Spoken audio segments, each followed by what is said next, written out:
ওগো আল্লাহ, ওগো মালিক, তুমি ছাড়া তো আমাদের আর কেউ নাই, তুমি ছাড়া তো আমার আর কেউ নাই।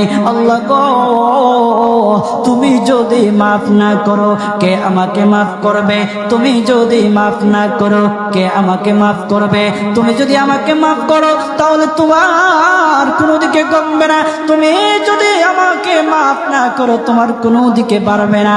আল্লাহ গো, তুমি আমাকে মাফ করে দাও। সারাটা জীবন অন্যায় কাজ করেছি, সারাটা জীবন নাফরমানি করেছি, আমার কাছে কালেমার দাওয়াত কম আসে নাই, আমার কাছে কালেমার দাওয়াত কম আসে নাই, আমাকে লোকেরা কম বোঝায় নাই। ওগো আল্লাহ, তুমি আমাকে মাফ করে দাও।